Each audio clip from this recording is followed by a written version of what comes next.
Amin. Puji Tuhan, silakan duduk. Shalom. Apa kabar?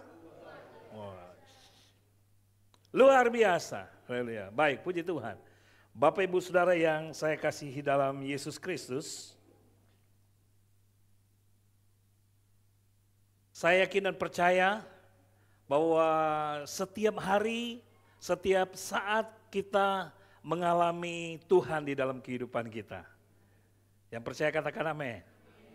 Karena kalau kita mengalami Tuhan di dalam kehidupan kita, maka setiap langkah hidup kita, kita bisa menyaksikan bahwa hidup kita ini adalah hidup karena iman kepada Tuhan. Amin. Dan setiap perjalanan kita, saya yakin dan percaya bahwa kehidupan kita akan membawa dampak bagi banyak orang. Amin. Karena itu pada pagi hari ini tema khotbah tentang hidup adalah panggung terbuka. Nah, hidup adalah panggung terbuka. Kita mau baca di dalam 2 Korintus 3 ayatnya yang kedua. 2 Korintus 3 ayat 2 bisa kelihatan? Atau bisa lihat di handphonenya, kita baca bersama-sama. Oke, sudah menemukan dalam hitungan yang ketiga kita bersama-sama ya. 2, 3. Kamu adalah surat pujian kami yang tertulis dalam hati kami dan yang dikenal dan yang dapat dibaca oleh semua orang. Baik, puji Tuhan. Bapak Ibu Saudara, kalau kita memperhatikan ayat firman Tuhan ini yang dikatakan bahwa kamu adalah surat pujian kami yang tertulis di dalam hati kami, ya, dan yang dikenal dan yang dapat dibaca oleh semua orang. Nah, hubungannya dengan tema khotbah pada hari ini apa Bapak Ibu Saudara? Kita berbicara tentang surat terbuka yang dapat dikenal dan yang dapat dibaca oleh semua orang. Kalau kita bisa membayangkan sebuah panggung besar Bapak Ibu Saudara, ya, ini juga disebut panggung ya, tapi ini panggung yang masih belum besar lah. Tapi kalau kita membayangkan sebuah panggung yang besar, ya, di panggung yang besar itu terdapat lampu sorot yang diarahkan di panggung itu ya, dan menyoroti orang-orang yang ada di panggung itu. Termasuk misalnya seperti saya yang ada di panggung yang besar itu, saya disorot dengan lampu ya. Tentu hadirin atau setiap jemaat atau setiap yang melihat, yang hadir pada saat itu, mereka akan tertuju kepada orang yang ada di panggung itu. Apa yang dilakukan oleh orang yang ada di panggung itu, perannya apa, itu dapat dikenal, dapat dilihat, dan dapat diperhatikan oleh semua yang melihatnya. Dan mereka akan melihat, wow, luar biasa ya orang yang ada di depan itu. Ya, dia bisa berjalan misalnya, dia bisa berjalan dengan 2 kaki ya, tanpa jatuh. Itu mah biasa ya. Dia berjalan dengan 1 kaki tanpa jatuh. Bisa nggak? Saya jalan 1 kaki bisa nggak? Bisa. Siapa yang bilang nggak bisa? Ya, saya berjalan 1 kaki, wow, loncat-loncat gitu ya. Jadi wah luar biasa ya. Dia bisa bertahan selama 1 jam. Ya, si pengkhotbah berkhotbah selama 1 jam. Kaki yang 1 diangkat, wih kuat ya, tahan dia ya. Wih, yang berbicara di depan di panggung itu dia murah senyum. Atau sepanjang dia berbicara, waduh kok nggak pernah senyum, nggak pernah tertawa gitu ya.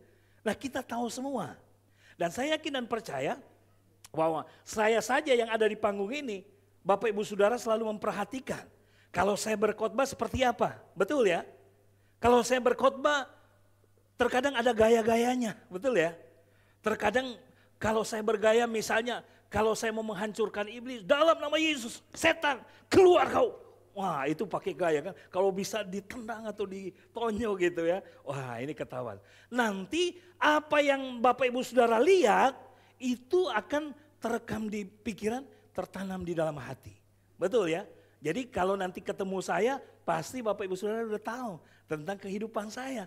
Oh ini Pak David ini kalau berbicara, suaranya seperti seperti suara burung nuri. Burung nuri apa burung luri?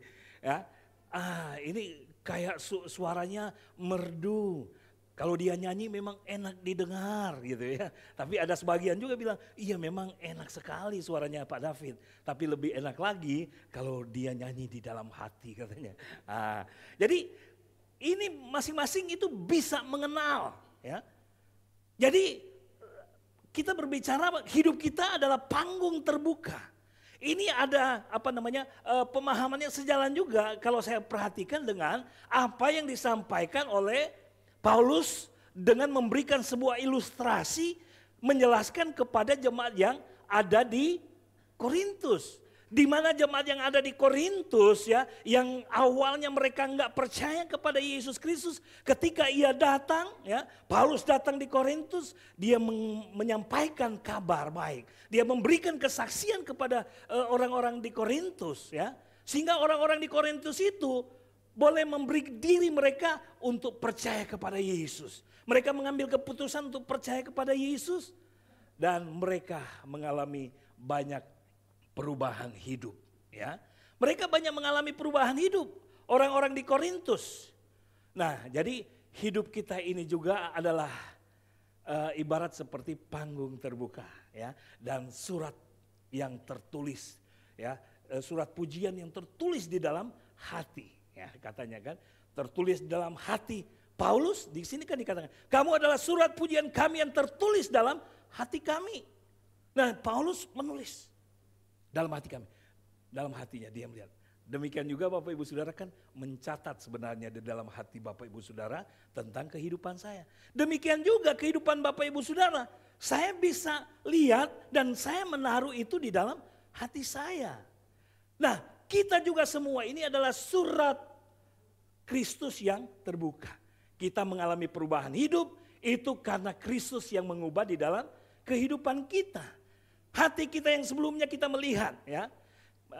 Kita akan melihat perkara-perkara bagaimana kita mengalami perubahan. Tapi kita mau lihat bahwa jika hidup kita adalah panggung terbuka, maka tindakan dan perkataan kita atau peran kita haruslah mencerminkan pujian atau kemuliaan bagi Tuhan. Jadi apapun yang kita lakukan dan kerjakan, tindakan kita harusnya mencerminkan kemuliaan bagi Tuhan. Saudara mau mencerminkan hidup yang dipenuhi dengan kemuliaan Tuhan? Nah, Bapak Ibu Saudara, yang menjadi pertanyaannya Bapak Ibu Saudara, bagaimana kita bisa menjadi surat pujian yang dapat dibaca oleh semua orang?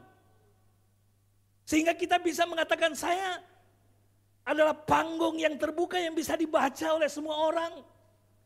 Ya, apakah orang lain dapat melihat Kristus hidup dalam kita?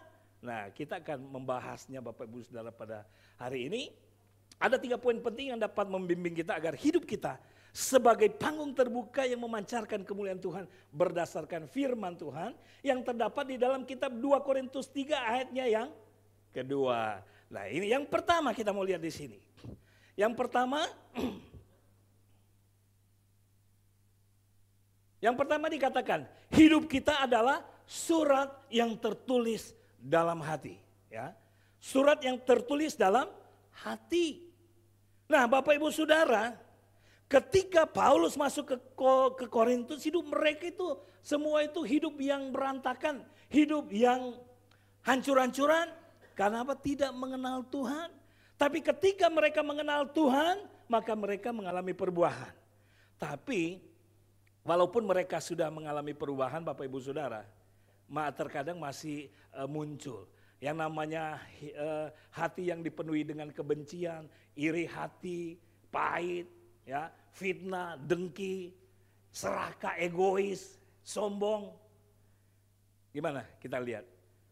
Adakah hal ini menggambarkan kehidupan kita sebelum percaya Yesus? Dan bagaimana kita sudah percaya Yesus? Apakah hal ini masih menjadi sebuah gambaran di dalam hati kita? Apa yang ada di dalam hati kita ini kan akan diekspresikan lewat tindakan-tindakan kita. Makanya kalau kita memiliki hal-hal yang seperti yang saya katakan tadi, maka bisa berdampak pada kehidupan jasmaninya ya. Jadi Bapak Ibu Saudara coba aja Bapak Ibu Saudara hidup Bapak Ibu Saudara dipenuhi dengan kebencian, ya, sombong lagi, itu pasti merusak hubungan Bapak Ibu Saudara. Hubungan dengan orang lain, hubungan dengan sesama.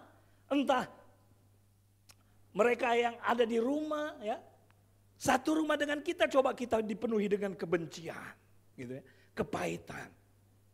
Orang-orang rumah aja, pasangan suami istri aja kalau dipenuhi dengan kepahitan gimana? Hubungannya bagus nggak?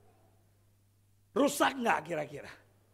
Yang satu mau ke kiri, yang satu mau ke kanan. Bagus nggak kira-kira ya? Nah ini yang harus diubah di dalam kehidupan kita. Ya. Jadi kehadiran Paulus di Korintus, dia membawa sebuah perubahan. Tetapi bukan Paulusnya yang mengubah kehidupan mereka, tetapi Roh Kuduslah yang mengubah hati setiap jemaat yang ada di Korintus. Termasuk kita pada hari ini. Sebagai pelayan-pelayan Tuhan di tempat ini, gembala sidang atau staf yang ada, kami semua yang melayani di tempat ini, nggak bisa mengubah kehidupan Bapak Ibu Saudara. Waduh, terima kasih. Tapi yang bisa mengubah kehidupan kita adalah Roh Kudus. Karena dikatakan di dalam 2 Korintus 3 ayatnya yang ketiga ya, dan keempat, kita lihat di situ. Roh Kudus yang mengubah kehidupan jemaat yang ada di Korintus. Demikian juga kita, Bapak Ibu Saudara. Jadi apapun yang kita lakukan, kalau itu tidak sesuai dengan kebenaran firman Tuhan, akan membawa dampak yang kurang baik. Termasuk coba aja Bapak Ibu Saudara, kalau kita sombong, pasti orang akan menjauhi kita. Betul? Ada orang bilang, ada istilahnya kan, orang suka suka ngomong, udah miskin, sombong, hidup lagi katanya kan. Nah tapi di sini kan nggak ada yang kayak begitu. Kita harus meyakini bahwa kita mau mengalami perubahan hidup. Dan hanya Roh Kudus yang bisa mengubah kita. Amin. Jadi kita tidak mau mengalami bahwa kita hanya hidup dalam kesendirian, ditinggal orang, ya. Dan kita kehilangan kepercayaan, orang lain nggak percaya kepada kita. Kalau semua hal ini tuh melekat di dalam hati kita. Udah kita suka iri hati kepada orang lain, egois gitu kan. Suka fitnah orang. Nah orang lain akan meninggalkan kita. Dan Bapak Ibu Saudara, kita berkata, iya saya udah percaya Yesus kok. Tapi Bapak Ibu Saudara, kalau hal-hal ini masih melekat dalam hidup Bapak Ibu Saudara, maka kehilangan rasa syukur itu akan tidak ada lagi dalam kehidupan kita. Kita akan mengalami hal seperti itu.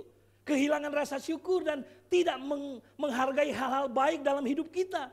Bahkan kita kehilangan iman dan kepercayaan kepada Tuhan.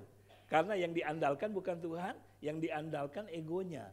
Semua dia berpikir bahwa semua karena saya, semua karena saya, semua karena saya. Saya bisa begini, saya bisa begitu. Ya. Tapi saya yakin dan percaya kita adalah jemaat yang mau berubah. Amin. Sehingga ini kita coret, ini hal yang harus disingkirkan. Kita mau berubah.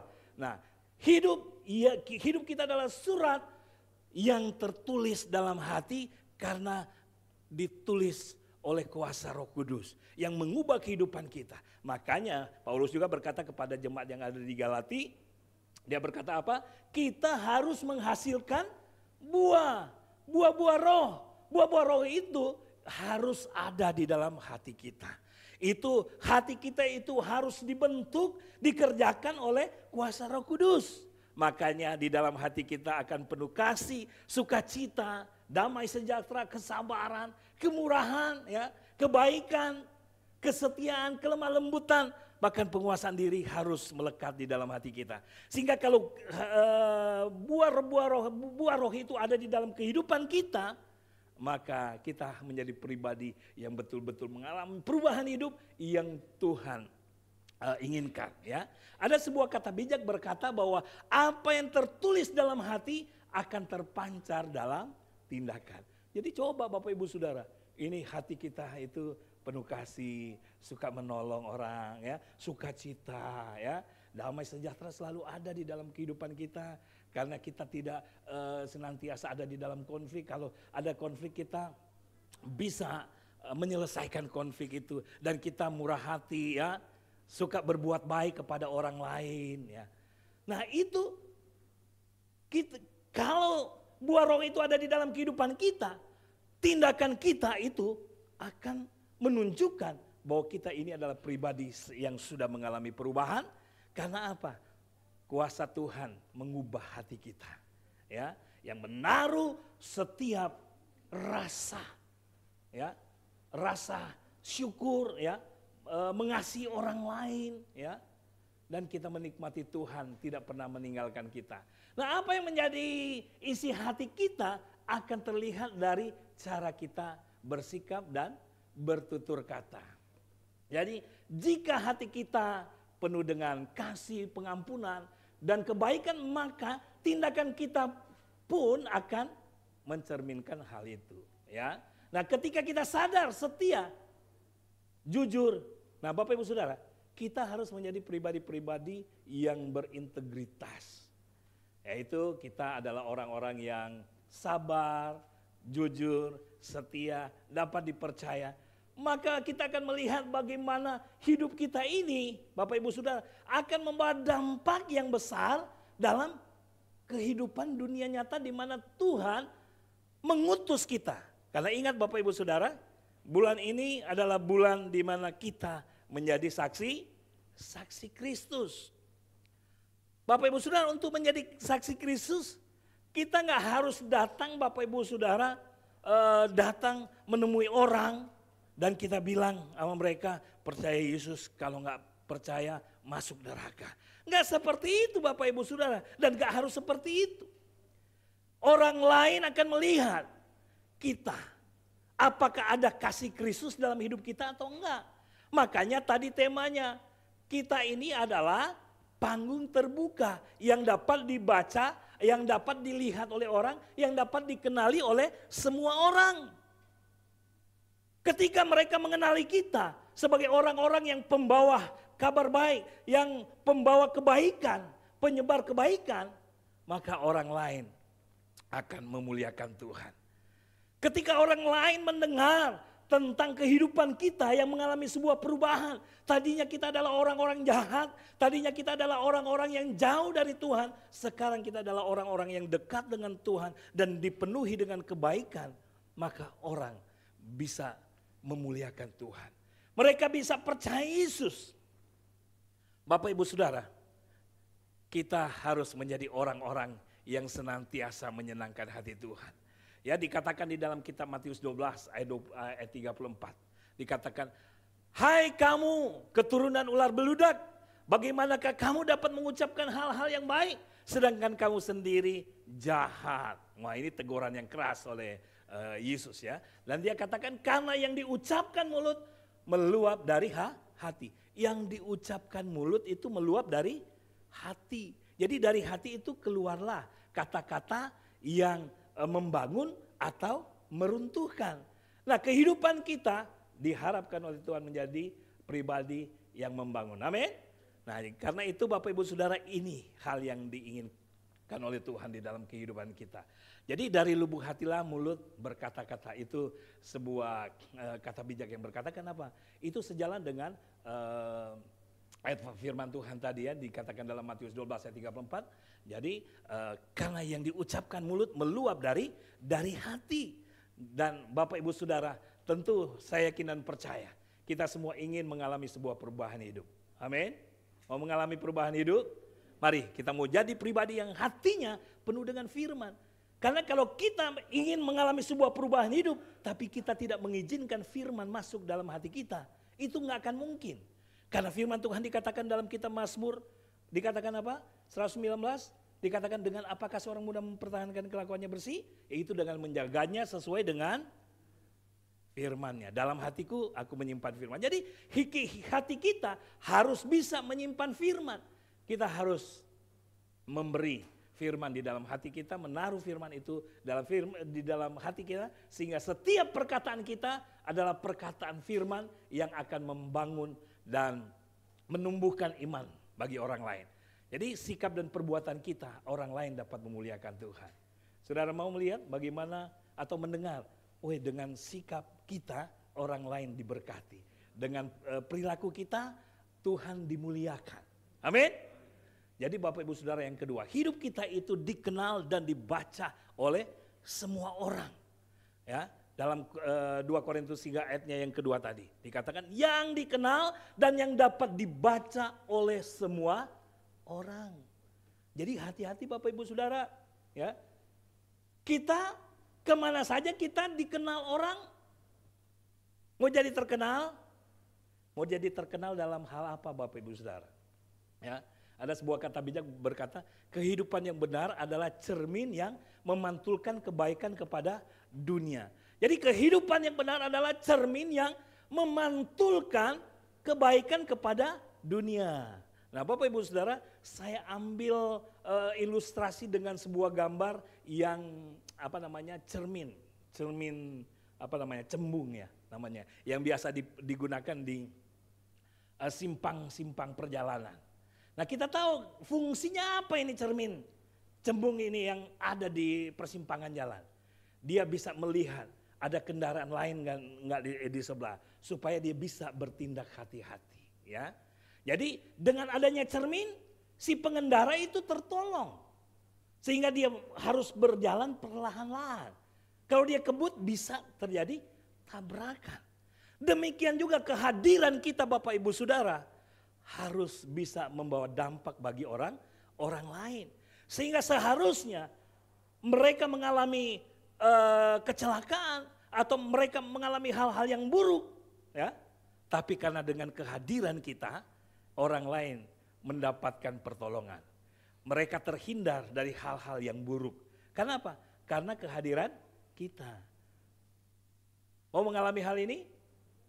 Jangan sampai kehadiran kita malah menjadi perusak. Kehadiran kita di tengah-tengah sebuah komunitas bukannya menjadi komunitas yang baik, malah jadi komunitas yang rusak. Karena apa? Karena kehadiran kita. Kita harus menjadi berkat. Kemana saja kita pergi, kita harus menjadi berkat.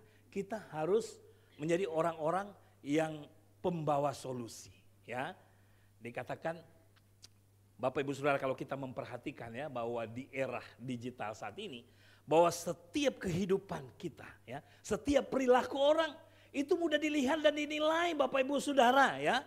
Baik secara langsung ya seperti media sosial kita lihat. Ya.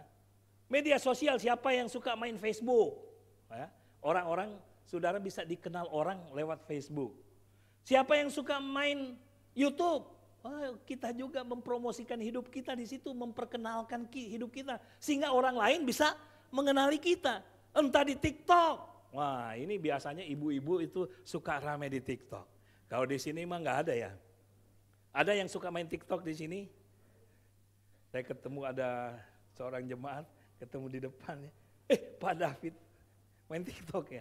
Nggak, kita di TikTok itu kita menjadi berkat.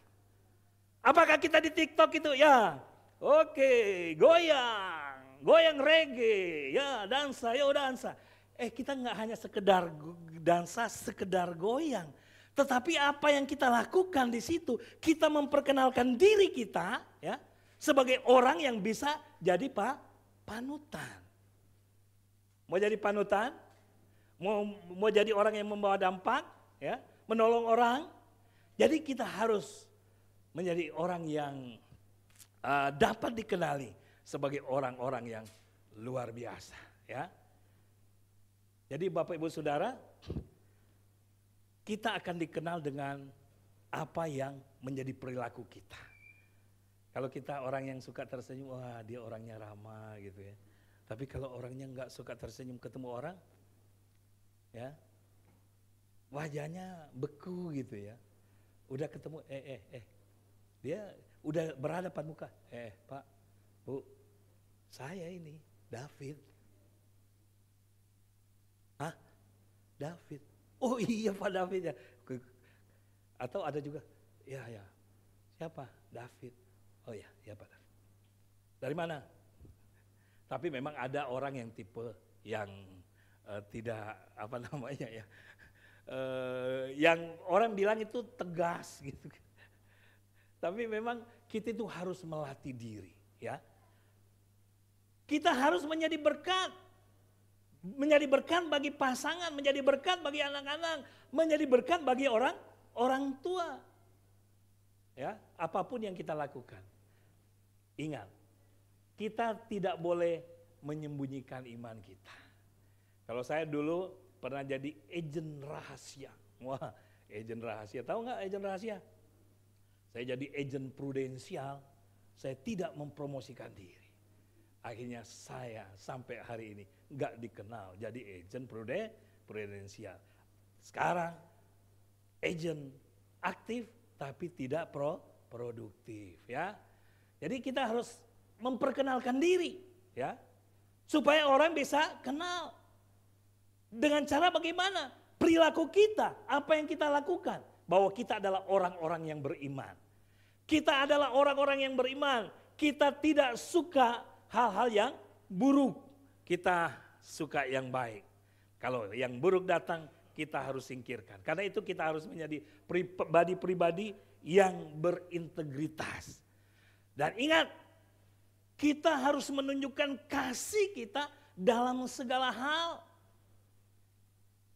Bapak Ibu Saudara, saya kasih contoh. Di sini saya taruh gambar dari berbagai macam profesi. Ya. Entahkah engkau sebagai tukang masak, ya? Apakah engkau sebagai olahragawan, sebagai dokter, suster atau perawat gitu kan, atau kontraktor, ataukah engkau sebagai jurnalis gitu kan? Apakah engkau sebagai seorang pedagang? Dalam setiap profesi kita, kita harus menunjukkan bahwa kita ini adalah orang yang beriman. Orang yang percaya kepada Yesus. Dan orang yang percaya kepada Yesus adalah orang-orang yang memiliki integritas yang baik dalam kehidupan mereka. Mereka adalah orang-orang yang senantiasa hidup jujur, orang yang senantiasa setia, dan mereka adalah orang-orang yang bertanggung jawab atas apa yang dipercayakan kepada mereka. Karena mereka percaya bahwa mereka sudah mengalami perubahan, Kristus yang sudah mengubah hidup mereka. Mungkin kalau dulu mereka hidupnya tidak baik, sekarang mereka harus menunjukkan bahwa mereka adalah orang-orang yang baik karena Kristus telah mengubah kehidupan mereka.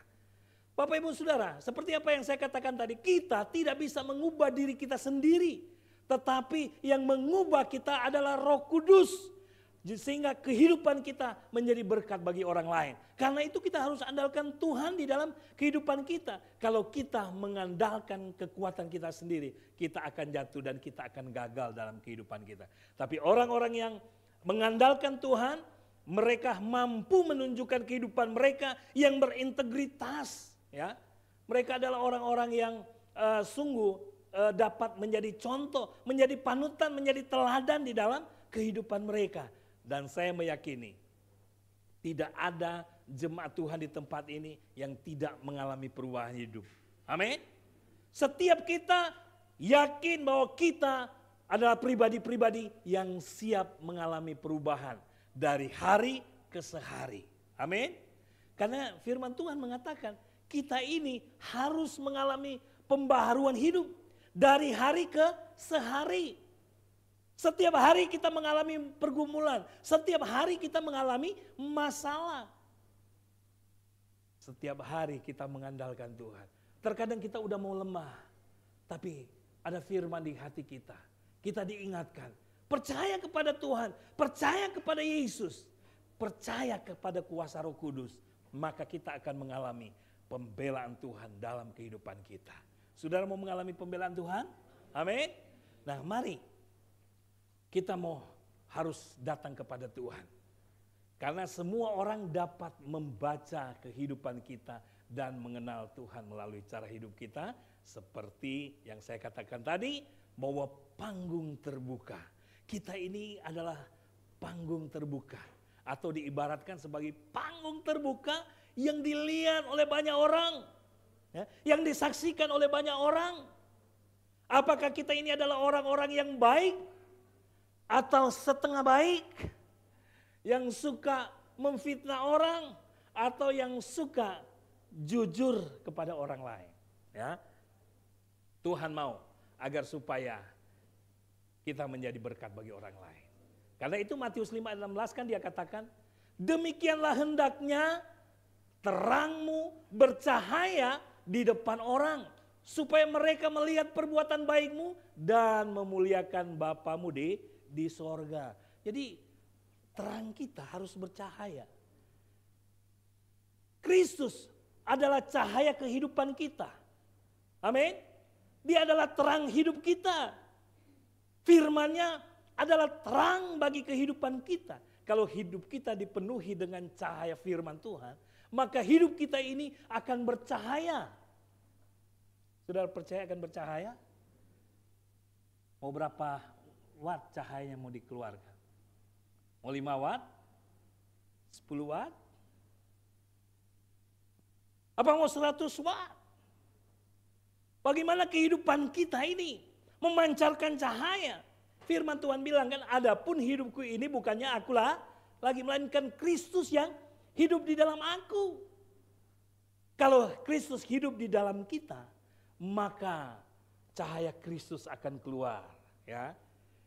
Setiap penampilan kita, setiap perbuatan kita, perilaku kita adalah perilaku yang mencerminkan karakter Kristus. Dan itulah yang patut jadi contoh.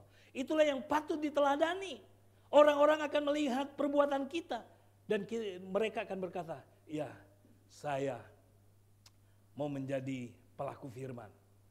Seperti Pak David melakukan, menjadi pelaku firman. Waduh. Saudara, gimana kalau ada orang lain berkata, Pak David, luar biasa, saya ingin jadi seperti Pak David. Ada orang yang bilang sama saya, Pak David, mantap, saya ingin kayak Pak David. Jangan ingin jadi kayak saya, jadi sama seperti Kristus. Tapi ada juga orang yang memang berkata kepada saya bilang, yang benar kamu ingat, jangan memuji berlebihan, ya kan? Ini tulus nggak gitu kan? Ternyata ada orang itu dipuji, udah diangkat tinggi, dibanding jeger. Waduh, ya kan? Makanya kita kalau ada orang yang memuji kita, jangan cepet-cepet juga tinggi hati, jadi sombong gitu kan? Kita ya terima kasih atas pujiannya, ya kan? Kita hanya berusaha untuk meneladani Kristus, ya kan? Kita harus menjadi pribadi yang mau mengalami perubahan tentu ya. Nah Bapak Ibu Saudara, yang ketiga Bapak Ibu Saudara, dikatakan bahwa hidup sebagai surat pujian. Tadi kan, kamu adalah surat pujian kami, ya. Surat pujian kami yang tertulis di dalam hati, ya. Surat pujian yang tertulis di dalam hati kami. Artinya, ya, Paulus sudah melihat bagaimana jemaat di Korintus itu mengalami sebuah perubahan hidup. Ya. Dan itu membawa sebuah dampak bagi pelayanan Pak Paulus. Dan Paulus bisa menyadari bahwa apa yang dia lakukan sudah berdampak kepada jemaat yang ada di Korintus. Demikian juga Bapak Ibu Saudara, kita harus menjadi pribadi-pribadi yang berdampak. Nah Bapak Ibu Saudara, setiap firman Tuhan yang disampaikan di setiap minggu, tentu setiap pengkhotbah, setiap pemimpin yang menyampaikan kebenaran firman, berharap agar supaya setiap firman yang disampaikan akan membawa dampak perubahan hidup kepada setiap orang yang mendengar. Betul ya? Kayak kami ini kan bukan cuma sekedar ngoceh-ngoceh gitu kan. Bukan hanya sekedar ngoceh-ngoceh, sekedar ngomong gitu kan. Nggak ada tujuannya. Kami berbicara tentu punya harapan. Setiap firman yang disampaikan berharap agar supaya itu bisa membawa perubahan di dalam kehidupan setiap jemaat Tuhan. Bukan hanya sekedar ngomong gitu kan. Nah ketika firman Tuhan membawa sebuah perubahan di dalam kehidupan jemaat Tuhan, maka itu akan tercatat, tertulis dalam hati kami. Wow, luar biasa jemaat TRB. Dulu mereka orang-orang yang tidak suka beribadah. Tapi sekarang mereka adalah orang-orang yang rajin beribadah. Mereka tidak peduli mau semangat, mau loyo, mau ngantuk, apa melek. Oh, enggak masalah. Yang penting hadir di gereja, semangat. Wow. Dulu ada yang berpikir, ya daripada saya tidur di rumah, lebih baik tidur di gereja katanya. Tapi Bapak Ibu Saudara, terlepas dari hal-hal seperti itu, saya yakin dan percaya bahwa firman Tuhan tidak pernah kembali dengan sia-sia. Firman Tuhan ketika disampaikan akan membawa dampak kepada setiap orang yang mendengarnya. Tadinya mungkin Bapak Ibu Saudara datang dari rumah karena beban yang berat. Ya. Datang di tempat ini, dengar firman Tuhan, jadi semangat lagi. Betul? Tadi kayaknya, aduh, bebanku berat banget. Tapi di sini bebanku terlepas. Tadi nggak bisa senyum. Tadi di rumah nggak bisa senyum. Di sini senyum terpaksa. Tapi saya yakin dan percaya, seperti yang saya katakan tadi, bahwa kita akan mengalami perubahan karena firman Tuhan yang mengubah kehidupan kita. Saya tidak bisa memaksa Bapak Ibu Saudara, berubah. Kok Cuncun berubah ya? Nggak berubah, udah nggak usah ke gereja. Berubah ya, kalau nggak berubah nggak usah ke gereja. Nggak seperti itu. Firman Tuhan didengar. Ya, firman Tuhan didengar. Firman Tuhan didengar. Didengar. Begitu. Firman Tuhan didengar, ditaruh di dalam hati. Bukan didengar. Gayanya salah gitu ya. Firman Tuhan didengar, ditaruh di dalam hati kita. Dan kalau sudah ditaruh di dalam hati kita, dia akan berkarya. Dia akan mempengaruhi hidup kita. Dia akan berkarya nyata mengubah kehidupan kita. Ya, seperti garam, taruh di dalam makanan, dalam masakan. Dia nggak langsung dia masuk dan dia akan bekerja, bereaksi. Dia akan mengubah air yang tawar menjadi asin. Demikian juga firman. Dia masuk ke dalam hati kita. Hati kita yang nggak suka kebaikan, karena ada firman yang ada di dalam hati kita. Dia akan bekerja, dia akan berkarya, dan dia mengubah kehidupan kita. Yang tadinya gak suka tentang kebaikan, sekarang kita menjadi pribadi-pribadi yang senang berbuat baik. Ya, karena apa? Karena firman Tuhan. Bapak Ibu Saudara bisa berbuat baik bukan karena kemauan Bapak Ibu Saudara. Saya yakin dan percaya itu karena dorongan Roh Kudus di dalam kehidupan kita. Sehingga apa yang menjadi perbuatan baik kita akan membawa dampak bagi orang lain. Nah, Bapak Ibu Saudara, ketika kita merindukan untuk berdampak bagi orang lain, karena firman Tuhan mengingatkan kepada kita, kita harus menjadi orang-orang yang berdampak bagi kehidupan orang lain, maka kita melihat jemaat yang ada di Korintus ya. 2 Korintus 2:10 dikatakan, sebab barang siapa yang kamu ampuni kesalahannya, aku akan mengampuni juga. Sebab jika aku mengampuni, seandainya aku yang harus mengampuni, maka itu kubuat oleh karena kamu di hadapan Kristus. Jadi intinya begini Bapak Ibu Saudara, mengampuni itu merupakan hal yang sangat dirindukan oleh Tuhan terjadi di dalam kehidupan kita. Sehingga kita boleh menjadi orang yang bisa saling mengampuni, ya. Jemaat di Korintus mereka bisa saling mengampuni satu dengan yang lain kalau terjadi satu persoalan pergumulan di dalam kehidupan jemaat, ya. Mereka bisa saling melepaskan pengampunan. Dan Paulus juga sebenarnya menyadari dia juga sebagai manusia, ya. Walaupun dia sebagai rasul yang dipilih oleh Tuhan, Paulus menjadi rasul bukan atas kehendaknya sendiri, tapi Paulus menjadi rasul atas kehendak Tuhan. Tetapi dia tidak juga terlepas dari kesalahan sebagai manusia. Karena itu dia menyadari kalau dia berbuat salah juga, ya. Dia mau mengampuni mereka yang dia juga mau melepaskan pengampunan kepada orang yang bersalah kepadanya. Ataupun dia melakukan kesalahan bagi mereka, terus mereka mungkin sakit hati, dia tetap mengampuni mereka. Ya, jadi itu sebenarnya menceritakan tentang sebuah perubahan hidup. Ya. Dalam pelayanan Paulus terjadi sebuah perubahan hidup karena mereka boleh saling mengampuni. Sama dengan jemaat kita di sini ya, bahwa kita mau saling mengampuni, amin.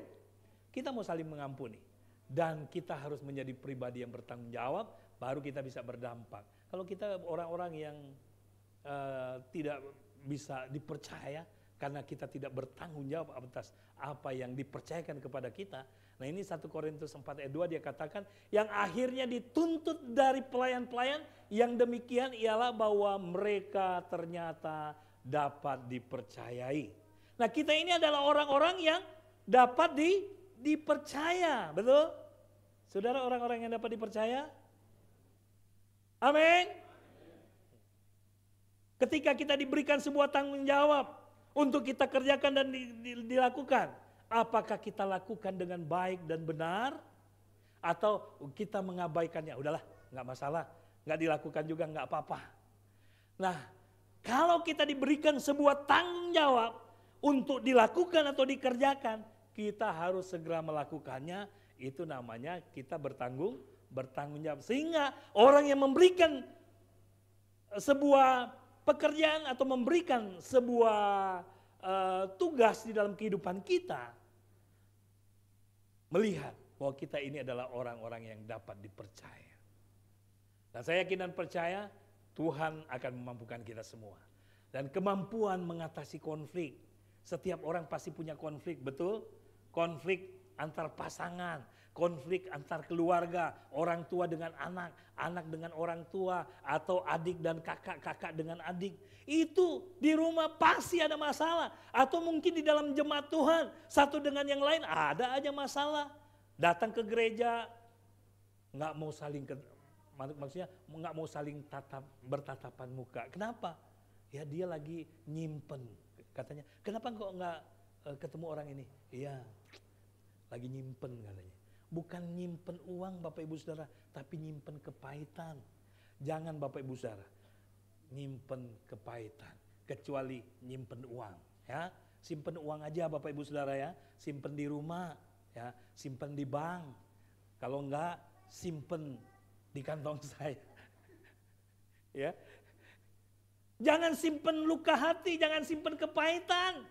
Jemaat Tuhan jangan suka menyimpan kepahitan, amin. Oh saya ini terluka Pak David, saya nggak bisa mengampuni. Waduh orangnya keterlaluan apa? Iya, nggak tahu. Udah jatuh diinjek lagi. Waduh, saya tahu bahwa saya jatuh. Diinjek.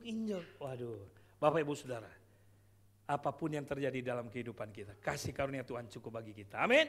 Tuhan akan memampukan kita. Karena itu Bapak Ibu Saudara kita harus bisa mengatasi konflik. Ada konflik ya kita harus segera mengatasinya. Ketemu orang yang berkonflik dengan kita, selesaikan. Ya, atur damailah. Bukan di jalan yang diatur damai, betul ya. Kadang kan ada masalah di jalanan, ada jalan dilarang untuk berbalik arah. Dia lihat aman kiri kanan, dia langsung gitu ya. Nggak taunya ada Pak Pol di bawah pohon rindang gitu ya. Akhirnya jadi masalah. Nah Bapak Ibu Saudara, apapun masalah kita, yakinkan di dalam kehidupan kita, kita bisa menyelesaikannya dengan hati yang tenang. Ya, hati kita ini harus jadi tenang Bapak Ibu Saudara untuk menyelesaikan masalah. Karena kalau hati yang tidak tenang, jangankan mau menyelesaikan masalah, doa aja nggak bisa Bapak Ibu Saudara. Ya, dikatakan dalam firman Tuhan kan, kita harus jadi tenang supaya kita bisa berdoa. Artinya kalau kita nggak tenang ya nggak bisa berdoa. Yang ada emosi yang berkecamuk. Ya, tapi saya yakin dan percaya kita semua diberikan kemampuan, kekuatan oleh Tuhan untuk menyelesaikan konflik, sehingga orang lain akan melihat perilaku kita. Ini ada masalah tapi dia bisa menyelesaikannya. Rahasianya apa? Kita didatengin Bapak Ibu Saudara. Mereka pingin mencontoh, meneladani. Bukan orang lain datang kepada kita untuk nagih utang Bapak Ibu Saudara ya. Datang untuk bertanya, apa rahasianya? Kemarin kayaknya ada masalah tapi sekarang udah beres gitu ya. Udah selesai. Semua karena anugerah Tuhan. Amin. Dan ingat Bapak Ibu bahwa hidup kita memang seperti panggung terbuka tanpa henti dipandang oleh banyak orang. Ya. Tapi yakinkan di dalam setiap pribadi kita bahwa kita ini adalah surat pujian yang tertulis dalam hati, dikenal dan dapat dibaca oleh semua orang. Menjadi surat pujian yang memuliakan Tuhan. Yakinkan di dalam kehidupan kita. Kita adalah surat pujian yang dipuji dan memuliakan Tuhan. Amin. Karena apa? Ada Roh Kudus di dalam hati kita. Karena itu mari kita menjaga hati, perilaku dan perkataan kita agar selalu menyatakan kasih dan kemuliaan Tuhan. Sehingga hidup kita ini tidak pernah kehilangan makna dan selalu berdampak bagi banyak orang. Dan kita adalah orang-orang yang ditunggu-tunggu. Amin, haleluya. Mari kita bangkit berdiri semua. Saya yakin dan percaya kita adalah pribadi-pribadi yang menjadi orang yang berdampak dalam kehidupan kita. Ya,